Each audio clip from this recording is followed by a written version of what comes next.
All right, get ready for this deep dive because we're diving headfirst into some pretty heavy stuff. We're talking accusations against Trump, and not just from anyone, but from Michael Cohen, his former lawyer. You guys sent in an article, and let me tell you, it had me hooked from the first sentence. Yeah, no kidding. It's not exactly pulling any punches. We're talking some serious allegations in this piece. Abuse of power, attempts to silence critics, I mean, the works.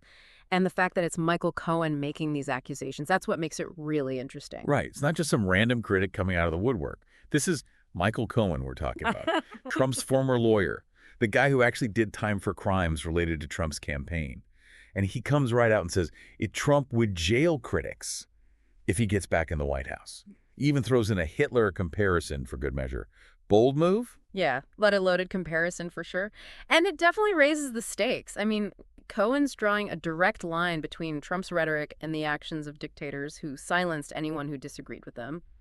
And what's really striking is how he uses his own personal experience to drive that point home. Okay, yeah, let's talk about that. He says he spent 51 days in solitary confinement. 51 days. His claim is that the government basically fabricated a document to try to shut him up. Seems like they were trying to stop him from publishing his tell-all book, Disloyal, and they definitely didn't want him talking to the media. And that's where the solitary confinement comes in. He's saying they used it as leverage to try and force him to sign this document. It's a pretty chilling account, if you ask me. And it really raises some serious questions about, the potential misuse of power to silence people. So what was in this document anyway? And what kind of power did it supposedly have over Cohen? He doesn't really go into specifics about the actual content, but he says it was basically designed to strip him of his First Amendment rights, basically prevent him from speaking out against Trump. It's a pretty stark example of how, the legal system can be used, or in this case, allegedly misused, to silence people. And using solitary confinement as a punishment for not signing? I mean, that sounds like something straight out of a movie. The idea that someone could be treated like that in the U.S., just for exercising their right to free speech, it's pretty disturbing. And that seems to be exactly Cohen's point. It's like he's saying, look, this is what happened to me, and I was Trump's close confidant. Now imagine what he might do to ordinary citizens who dare to criticize him, especially if he were to become president again. Especially with that Supreme Court ruling on presidential immunity that he mentions. Can you break that down for us? What does that ruling mean exactly, and how does it play into Cohen's concerns? So basically, and I won't bore you with all the legal jargon, but that ruling basically makes it harder to hold a sitting president accountable for wrongdoing. Cohen seems to be suggesting that if Trump can act without consequence, imagine what he might do to try and silence his critics.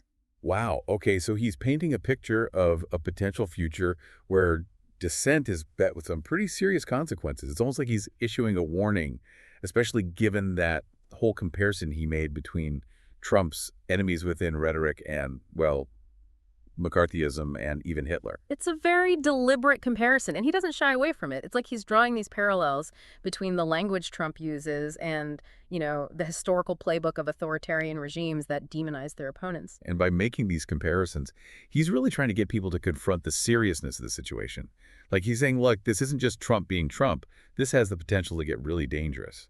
Exactly. He's arguing that we can't just normalize this kind of rhetoric. Brushing it off as harmless bluster is dangerous. He really believes that it creates this climate where silencing opposition becomes acceptable. And that's a dangerous path for any democracy to go down.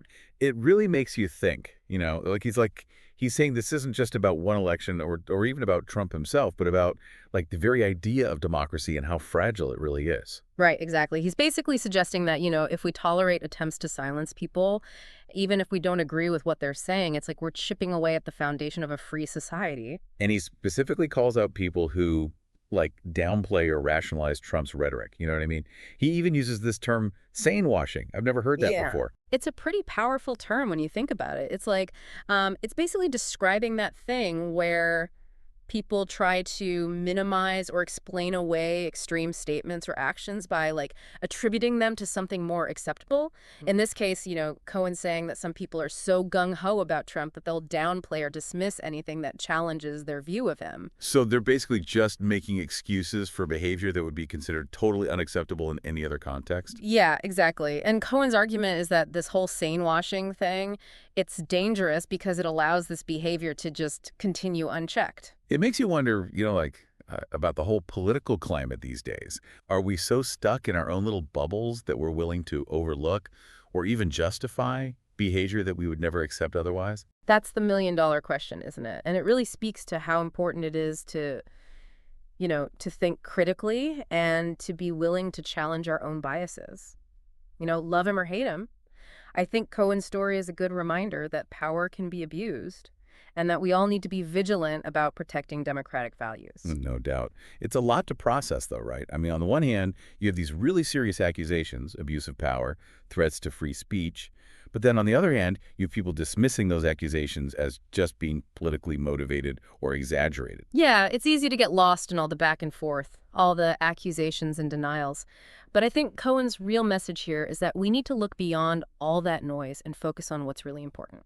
So how do we do that? How do we cut through all the noise and figure out what actually matters? Well, I think it starts by, by asking the right questions, like who benefits from silencing dissent? What happens when we start to think it's okay to use extreme rhetoric? And, how can we make sure our voices are heard without resorting to the same tactics we're condemning? Man, those are tough questions, but they're the right ones, aren't they? It sounds like Cohen's basically saying, wake up, people, pay attention, because this is bigger than just one person or one political party. And what makes it so powerful is that he's speaking from experience. This isn't just some theory to him. He's seen firsthand what can happen when power goes unchecked, and he wants us to learn from his mistakes. So where do we go from here? What are we taking away from this deep dive? What do we want our listener to walk away thinking about?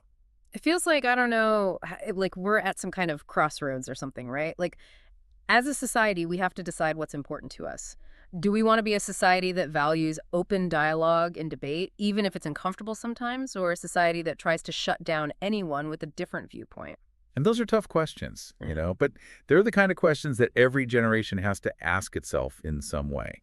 And what's really interesting here is how Cohen uses his own story, like his own journey going from being this diehard Trump supporter to being one of his biggest critics.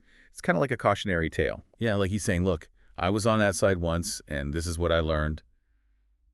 It definitely adds a certain weight to his message, even if some people question his motives. Sure, yeah, it definitely adds another layer to the whole thing. But I think it also shows that no one is above being seduced by unchecked power. You know what I mean? Regardless of your political beliefs, we all have a responsibility to protect democratic values. So what does that look like in the real world? What can our listeners who've been with us this whole time do with all of this? What are some actionable takeaways from this conversation? It can be as simple as actually having a conversation with someone you disagree with, actually listening to what they have to say without judgment. It also means holding our leaders accountable, demanding transparency, speaking out against injustice. It's about recognizing that democracy isn't a spectator sport, right? Like it takes all of us participating, being engaged, even when it's tough, even when it's uncomfortable. 100%, yeah. And remembering that, building a fair and just society, it's a marathon, not a sprint. It takes time and effort and constant vigilance. Wow, we really went deep today.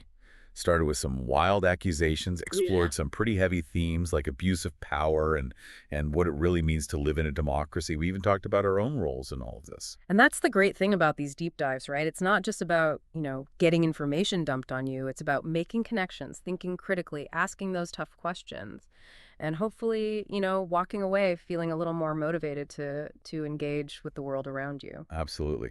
So as we wrap up this deep dive, here's a final thought. If someone were writing a history book about right now, what would your part in all of this be? What's the story you want to be able to tell about how you navigated this whole crazy political landscape? It's a question worth thinking about for sure, but more importantly, it's a question worth answering with your actions. Couldn't have said it better myself. Thanks for joining us on this deep dive, everyone. We'll catch you next time as we take another deep dive into the stories that matter. Until then, keep those minds open, keep those questions coming, and keep those conversations going.